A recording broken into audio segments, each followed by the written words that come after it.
آج کا ٹاپک ہماری زندگیوں سے بہت زیادہ قریب، ویسے تو سارے ہی ٹاپکس ہیں ایسے ہی ہیں جو دن رات صبح شام ہم گزر رہے ہوتے ہیں، لیکن ایک ایسی چیز ہوتی ہے جس کو سمجھنے میں مشکل ہو جاتی ہے، ہم گھبرا جاتے ہیں، اور وہ ہیں زندگی میں آنے والے مسائل، مشکلات، پریشانیاں، آزمائشیں۔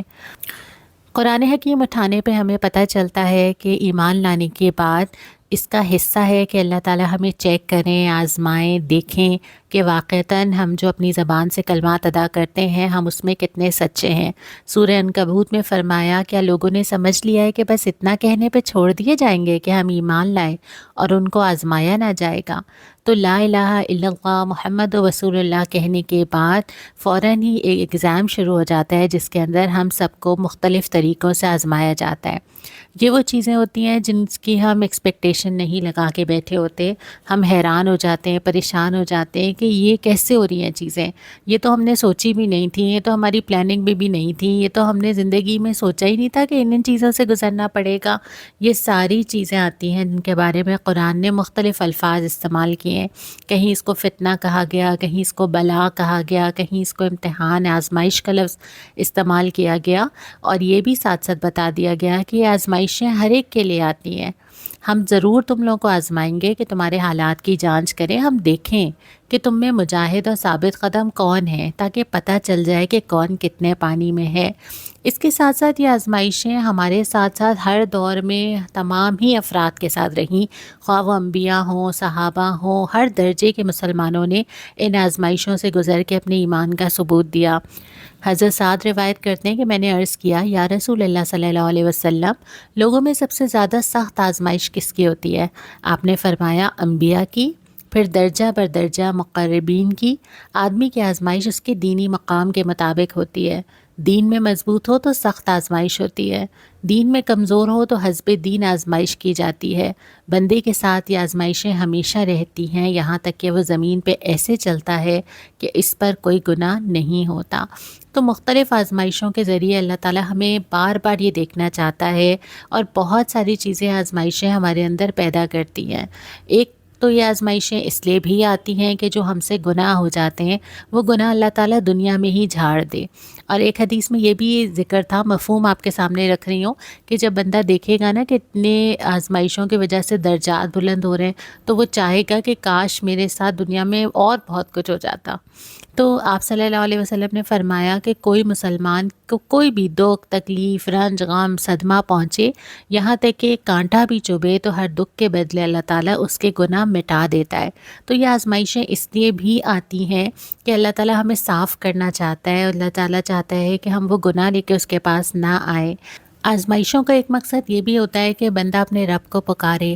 اگر زندگی میں ایسے آزمائشیں نہ آئیں تو شاید ہم دنیا میں مگن ہو جائیں، لیکن جب ایسی کوئی چیز آتی ہے تو پھر انسان دعا بھی مانگتا ہے، قرآن بھی اٹھاتا ہے، نفل بھی پڑھنا شروع کر دیتا ہے، جانماز پہ بیٹھ جاتا ہے۔ قرآن میں یہ بتایا بھی گیا نا کہ جب ایسی آزمائشیں آئیں، سختیاں گزری، مصیبتیں آئیں، تو لوگ چیخ اٹھے کہ اللہ کی مدد کب آئے گی نا، پھر اللہ کی طرف رجوع بڑھ جاتا ہے انسان کا ایسی کسی حالت میں۔ تو ایک چیز جو ہمیں لگ رہا ہوتا ہے کہ شاید ہمارے لیے مشکل ہے، اللہ اس کے ذریعے ہمیں کہیں سے کہیں پہنچا رہا ہوتا ہے، کبھی اپنے سے قریب کر رہا ہوتا ہے اور کبھی درجات بلند کر رہا ہوتا ہے۔ پھر یہ کہ یہ آزمائشیں ہمیں وقت کے ساتھ ساتھ ہمیں اندازہ نہیں ہوتا، لیکن یہ ہمارے اندر ایک ٹھہراؤ لا رہی ہوتی ہیں، یہ ہمیں چیزوں کو ڈیل کرنا سکھا رہی ہوتی ہیں۔ جیسے سورہ نمل میں حضرت سلیمان کے بارے میں ہے، اور ان کی سمجھداری کا ذکر تو ہے نا، کہ جب انہوں نے کوئی ایسی چیز دیکھی، تخت ان کے پاس آ گیا، تو انہوں نے کہا کہ میرے رب کا فضل ہے تاکہ وہ مجھے آزمائے کہ میں شکر کرتا ہوں یا کافر نعمت بن جاتا ہوں۔ جو شکر کرتا ہے اس کا شکر اپنے لیے مفید ہے، اور کوئی ناشکری کرے تو میرا رب بے نیاز اور اپنی ذات میں آپ بزرگ ہے۔ یعنی فوراً ریئلائز کر لینا، فوراً سمجھداری کی بات سمجھ جانا۔ تو یہ جو انسان کے اوپر ایسے مشکل حالات آتے ہیں وہ اس کو ٹھہراؤ اور سمجھداری اور فہم بھی دیتے ہیں۔ پھر دیگر چیزیں بھی ہیں، انسان کا ایمان بڑھ جاتا ہے، انسان کو اپنا پتہ چل جاتا ہے کہ اس کو اللہ تعالیٰ نے کتنا مضبوط بنایا ہے، صبر کرنا آ جاتا ہے، اور وقت کے ساتھ ساتھ یہ ایسی چیزیں اور صلاحیتیں ہیں جو مزید بہتر ہوتی چلی جاتی ہیں۔ تو بہت ساری چیزیں ان آزمائشوں کے ذریعے اللہ رب العالمین مجھے اور آپ کو عطا کر رہا ہوتا ہے۔ پھر اللہ تعالیٰ نے یہ بھی دیکھنا ہوتا ہے کہ جو لوگ دعوی ایمان کرتے ہیں ان کے دلوں میں کتنا کھوٹ ہے۔ جب کوئی مشکل وقت آتا ہے تو وہ اپنے ایمان پہ کتنا ثابت قدم رہتے ہیں، وہ اپنے رب کے ساتھ کتنا ساتھ جڑ کر رہتے ہیں۔ سورہ آل عمران میں فرمایا کہ جو معاملہ پیش آیا یہ اس لیے تھا کہ جو تمہارے سینوں میں پوشیدہ ہے اللہ اسے آزما لے، جو کھوٹ تمہارے دلوں میں ہے اللہ اسے چھانٹ دے، اللہ دلوں کا حال خوب جانتا ہے۔ تو اس طرح اللہ تعالیٰ چھٹائی بھی کرتا چلا جاتا ہے، اور پھر یہ بھی کہ اللہ تعالیٰ چاہتا ہے کہ ہم بڑے درجات لے کر اس کے پاس جائیں۔ حضرت ابو ہریرہ سے مروی ہے کہ رسول اللہ صلی اللہ علیہ وسلم نے فرمایا کہ مومن مرد اور عورت کو جان، مال، اولاد میں مسلسل آزمایا جاتا ہے، یہاں تک کہ وہ اللہ سے ایسے ملاقات کرتا ہے کہ اس پر کوئی گناہ نہیں ہوتا۔ تو بہت ساری حکمتیں اللہ تعالیٰ کی ہوتی ہیں جو وقتی طور پہ انسان کو سمجھ نہیں آتی، اور بہت ساری طرح سے انسان آزمایا بھی جاتا ہے، طرح طرح کی آزمائشیں۔ اس وقت ہم سب جو یہاں پہ سن رہے ہیں ہم نے شاید ساری تو نہیں دیکھی ہوں گی، لیکن کسی نہ کسی طریقے سے کوئی نہ کوئی آزمائش ضرور ہماری زندگیوں میں ہوگی۔ ہمیں یہ بتایا جاتا ہے کہ انسان کو اللہ تعالیٰ جن چیزوں سے آزماتا ہے اس میں نقصانات ہیں۔ اب وہ نقصانات کسی بھی طرح کے ہو سکتے ہیں، کوئی چوری چکاری ہو سکتی ہے، کوئی بزنس کا نقصان ہو سکتا ہے، کچھ بھی ہو سکتا ہے، نقصان، خوف، قطر۔ جیسے سورہ بقرہ میں ہے کہ ہم ضرور تمہیں خوف و خطر، فاقہ کشی، جان و مال کے نقصانات، آمدنیوں کے گھاٹے میں مبتلا کر کے تمہاری آزمائش کریں گے۔ اور ہم سنتے رہتے ہیں نا، کبھی کسی دکان میں آگ لگ گئی، کبھی کسی گھر میں نقصان ہو گیا، کبھی ڈکیتی ہو گئی، کبھی موبائل چھن گیا۔ تو بہت ساری چیزیں ایسی ہوتی ہیں جو کہ انسان اپنی زندگی میں فیس کرتا چلا جاتا ہے۔ پھر ایک آزمائش یہ بھی ہے کہ دنیا کا سر و سامان جس کو اللہ نے کھیل تماشا بنایا ہے اس میں اپنے آپ کو مگن ہونے سے روکنا ہے، اس میں اپنی ترجیحات کا صحیح تعین کرنا ہے۔ جیسے ہم نے پہلے لغویات والے لیکچر میں بھی بات کی تھی کہ ہر روز کی ایک آزمائش ہے کہ آپ کے سامنے دنیا بھی کھلی ہوئی ہے، دنیا کی چیزیں بھی کھلی ہوئی ہیں، دنیا کی مصروفیات بھی کھلی ہوئی ہیں، لیکن اپنے آپ کو بچا کے فوکس رکھ کے آخرت کی تیاری کرنی ہے، اور یہی وہ آزمائش ہے جس کا بدلہ جنت ہے۔ سورہ کہف میں فرمایا کہ واقعہ یہ ہے کہ جو کچھ سر و سامان دنیا میں ہے یا زمین پر ہے، ہم نے اس کو زمین کی زینت بنایا، اٹریکٹ تو کرتا ہے نا یہ، تاکہ ان لوگوں کو آزمائیں کہ کون بہتر عمل کرتا ہے۔ یہ کشمکش بھی روز ہے۔ پھر اس کے ساتھ ساتھ آزمائش جب بھی آتی ہے جب ایمان اور کفر آمنے سامنے آ جاتے ہیں۔ اچھا، یہ دن اور رات میں بھی آتے ہیں، اپنے ایمان کو ثابت کرنا پڑتا ہے، کبھی نماز پڑھنا مشکل ہو رہا ہے، نماز پڑھنی ہے، کبھی کسی حرام چیز سے بچنا ہے، اور پھر یہ میدان جہاد میں بھی آتا ہے۔ جیسے کہ سورہ احزاب کی جو آیت یہاں پہ لکھی گئی کہ مومنوں کا حال یہ تھا کہ سامنے تو حملہ آور لشکر آ رہے تھے، لیکن ان کی زبان سے کیا نکلا کہ یہ وہی چیز ہے جس کا ہم سے وعدہ کیا گیا تھا، اور اللہ اور اس کے رسول کی بات بالکل سچی تھی۔ ان کا ایمان بڑھ گیا اس سے۔ انہوں نے کہا کہ اچھا، اللہ ہمیں مشکل میں ڈال کے یا تو ہم شہید ہوں گے یا درجات بلند ہوں گے اور غازی ہوں گے۔ تو ہر مشکل اور آزمائش کو اس نظر سے دیکھنے لگے کہ یہ وہ امتحان ہے، یہ وہ ایگزامینیشن پیپر ہے جس کو مجھے پاس کرنا ہے۔ پھر اس کے بعد جان، مال، اولاد، یہ وہ چیزیں ہیں جو انسان کے لیے اس لیے آزمائش ہیں کہ یہ انسان کو اپنے آپ میں مگن کر لیتی ہیں۔ جان سے مراد اپنی جان، اپنا نفس، اپنی خواہشات، مال جس کے ذریعے پوری دنیا ملتی ہے، اور اولاد جو انسان کو پوری چیزیں، ہر کچھ بھلا دیتی ہے، اپنی ذات تک بھلا دیتی ہے۔ تو تمہارے مال اور تمہاری اولاد تو ایک آزمائش ہیں، اور اللہ ہی ہے جس کے پاس بڑا اجر ہے۔ سورہ تغابن کے مطابق یہ چیزیں موجود ہوں گی، استعمال ہوں گی، ساتھ رہیں گی، لیکن ایسا نہ ہو کہ یہ تمہیں اللہ کو بھلا دیں یا مقصد زندگی کو بھلا دیں۔ پھر یہ کہ اچھے برے حالات زندگی کا حصہ ہیں، یہ نہیں ہو سکتا کہ زندگی میں سب کچھ اچھا رہے۔ سورہ انبیاء کے مطابق ہر جاندار کو موت کا مزہ چکھنا ہے۔ ہم اچھے اور برے حالات میں ڈال کے تم سب کی آزمائش کر رہے ہیں، آخرکار تمہیں ہماری ہی طرف پلٹنا ہے۔ تو یہ حالات تو طے شدہ بات ہے کہ آئیں گے، اور یہ انہی سارے مقاصد کے لیے آئیں گے جو ہم نے پہلے پڑھا، اور یہ ایک جیسے بھی نہیں رہتے، کبھی اچھے، کبھی برے، کبھی ہر طرح کے حالات ہر انسان اپنی زندگی میں گزارتا ہے۔ کچھ آپ بتا سکتے ہیں، کچھ نہیں بتا سکتے، کچھ آپ کے دل کے اندر رہ جاتے ہیں، کچھ تکلیفیں گزر جاتی ہیں لیکن دل میں ہوتی ہیں۔ تو اس طرح کی چیزیں زندگی کے نشیب و فراز ہیں جو کہ اصل میں اللہ تعالیٰ کا امتحان لینے کا طریقہ ہے۔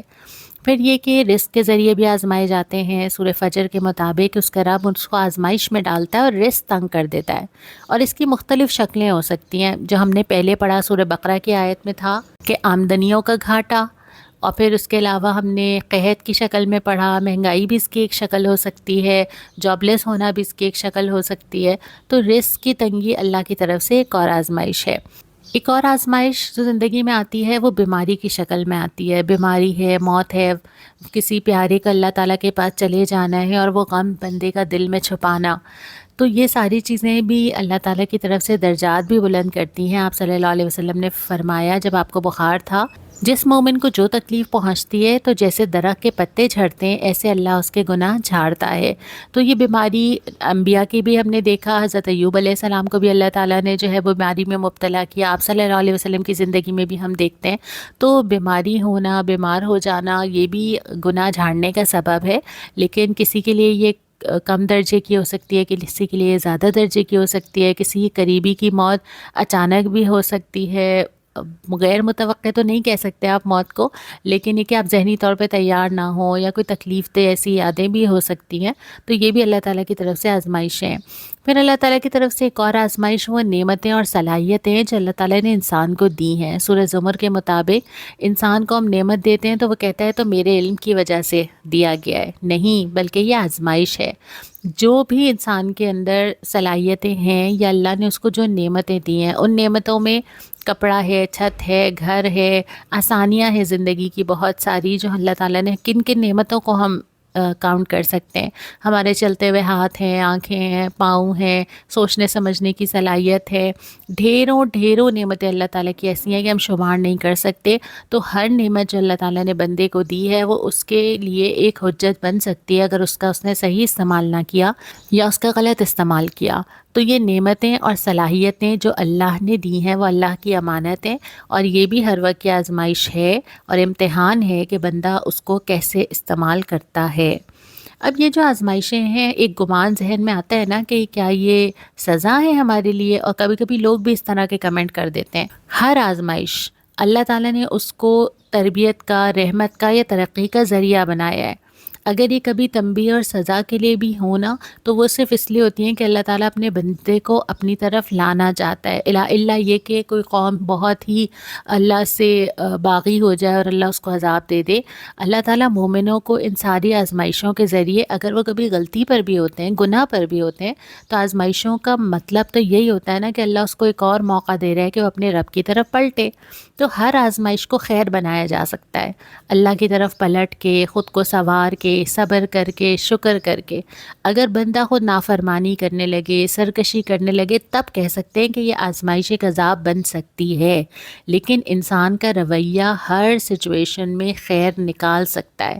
تو آزمائشوں کو اسی طرح لینا چاہیے کہ یہ اللہ تعالیٰ کی طرف سے ایک ٹیسٹ ہے، اور ٹیسٹ میں بس مجھے یہ دیکھنا ہے کہ میرا رویہ کیا ہے اور میں نے اس آزمائش کو کیسے گزارنا ہے۔ پھر یہ بھی سمجھنا ہے کہ اللہ تعالیٰ کسی انسان پہ اس کی مقدرت سے بڑھ کے ذمہ داری نہیں ڈالتا۔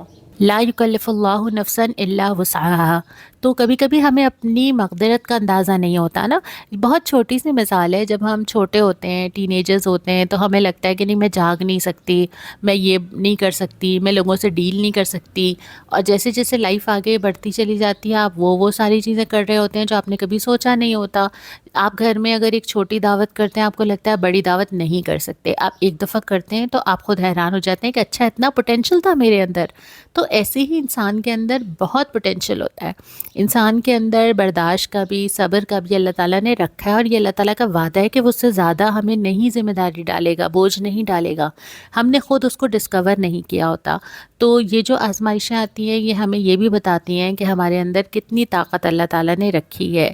اب ان آزمائشوں میں مطلوب رویہ کیا ہونا چاہیے؟ مطلوب رویہ وہی ہے کہ انسان کے اندر نہ ہی یہ احساس ہونا چاہیے کہ میرے لیے کوئی سزا یا ناانصافی ہے، نہ وہ ان آزمائشوں کو مصیبت سمجھے، نہ وہ اضطراب، بے چینی اور ناراضگی اپنے اندر پیدا کرے، نہ وہ دکھ اور مایوسی میں مبتلا ہو جائے۔ اگر اس کو کوئی حکمت نہیں بھی نظر آتی تو وہ اللہ پہ توکل کرے کہ اللہ نے اس کے لیے کوئی خیر ہی رکھا ہوگا، اپنے صبر کو مضبوط کرے، ہمت بڑھائے، اللہ پہ توکل کرے، ایک مضبوط شخصیت کے ساتھ باہر آئے، اپنے درجات بلند کرنے کی کوشش کرے، اپنی زبان پہ ایسے کلمات رکھے جیسے مثال کے طور پہ حدیث ہمیں بتاتی ہے کہ بڑا ثواب بڑی آزمائش کے ساتھ ہے۔ اللہ تعالیٰ کسی قوم سے محبت کرتا ہے تو اس کو آزمائش میں ڈالتا ہے، وہ آزمائش پہ راضی ہو اور حسن ظن رکھے تو اس کے لیے رضا ہے، اور جو ناراض ہو اس کے لیے ناراضگی ہے۔ اللہ کی رضا میں راضی رکھنا ہے اپنے آپ کو۔ دکھ ہو سکتا ہے، تکلیف ہوگی، دل میں بھی تکلیف ہوگی، آنکھوں میں بھی آنسو آ سکتے ہیں، کبھی بہت زیادہ پریشانی اور گھبراہٹ بھی ہو سکتی ہے، لیکن اپنے آپ کو یہ سمجھانا ہے کہ یہ اللہ کی رضا سے ہے، اور میں نے اس امتحان امتحان کو پاس کرنا ہے۔ پھر اس کے ساتھ ساتھ دعائیہ کلمات ہمیں سکھائے گئے۔ ایک تو یہ سکھائی گئی کہ جب بھی کوئی پریشانی آئے یا تم کسی کو پریشانی میں دیکھو، ایک یہ کہ انا للہ و انا الیہ راجعون، جب آزمائش یا پریشانی آئے تو پڑھ لو، اور دوسرا ہے کہ کسی اور کو دیکھو تو وہ دعا پڑھو، الحمدللہ الذی عافانی مما ابتلاہ بہ وفضلنی علی کثیر ممن خلق تفضیلا۔ ترمذی کی روایت ہے اور آپ کے سامنے ترجمہ لکھا ہوا ہے۔ تمام تعریفیں اس ذات کے لیے ہیں جس نے مجھے اس مصیبت سے نجات دی جس میں تجھے مبتلا کیا، اور مجھے اپنی مخلوق پر فضیلت دی، تو یہ انسان جب تک زندہ رہے گا اس مصیبت میں مبتلا نہیں ہوگا۔ پھر اگلی چیز جو آزمائشوں میں کرنے کی ہے وہ صبر ہے۔ اب صبر کیسے کیا جاتا ہے، صبر کے کتنے پہلو ہیں، صبر کسے کہتے ہیں، اور صبر کے بارے میں ہمیں کیا حدیثیں ملتی ہیں، یہ ہمارا اگلا ٹاپک ہے۔ تو اس کے بعد انشاءاللہ اس کو کنٹینیو کریں گے کلاس نمبر 7 میں ایک اور ٹاپک صبر کے ساتھ۔